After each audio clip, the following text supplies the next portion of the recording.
Welcome to this course on optimizing and deploying a website. If you've been following along in the path, you've been constructing a website using HTML, CSS, and JavaScript. And in this module, we're going to deploy that website to a server on the internet.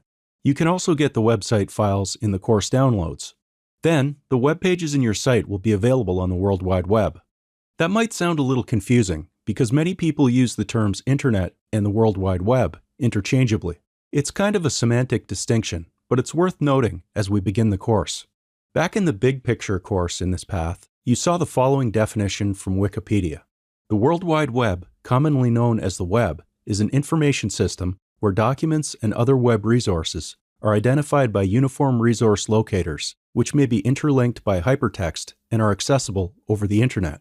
So this should give you an indication that the World Wide Web, or the web, is about information, and the way that information is accessed is by using the underlying infrastructure called the internet.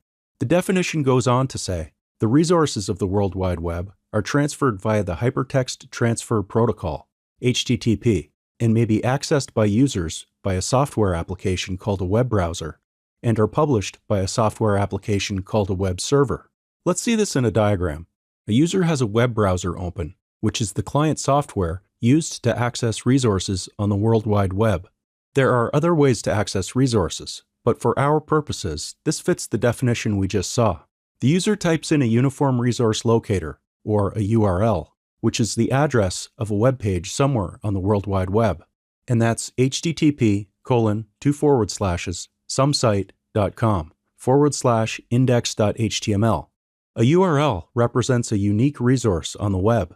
So somewhere on the World Wide Web, there's a web server that has the same domain name that's in the URL, which is somesite.com, and it hosts the document named index.html that the user is looking for. That web server also hosts other types of web resources, like CSS files, JavaScript files, and there could be media files, like audio and video files. Now, the Uniform Resource Locator contains information about the protocol that will be used to transfer the resources, and that's the Hypertext Transfer Protocol, or HTTP. Because the browser and the server understand this protocol, they essentially speak the same language.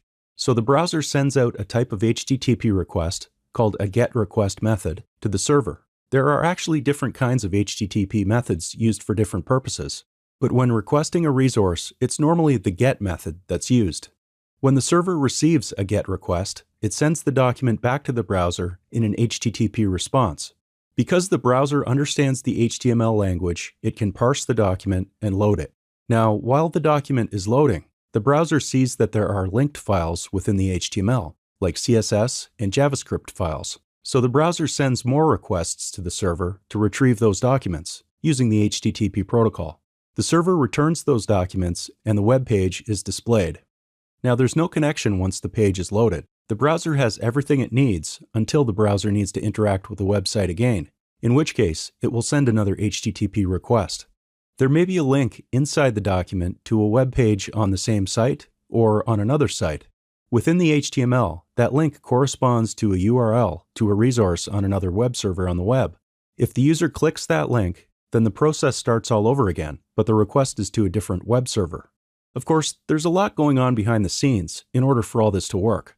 Even though this essentially describes how the World Wide Web works, it leaves out a lot of implementation details, like how does my browser connect to the web, and how does it know where to find the web server, which could be on the other side of the world. And if you really think about it, there are a lot more questions, like what if the HTML in the page is really big and something happens while it's downloading? It could be coming from the other side of the world after all. What happens if the page I'm looking for isn't found on the server? What about if the server isn't found on the World Wide Web? And you've probably heard of IP addresses. How do they fit into all of this? And what's DNS? And what about those URLs that start with HTTPS? Well, you can probably guess that these topics have to do with how the internet works, because the internet provides the infrastructure that the World Wide Web runs on. So in this module, we've already talked about the World Wide Web, what it is, and how web resources are accessed, at least at a high level. In the next clip, I'll answer some of the questions that were raised in an overview of how the internet enables the web to function. We could spend a whole course on the intricacies of that, but I'll keep it at a relatively high level just to provide some context for the rest of the course. After that, you'll learn about web servers, which are both hardware and software.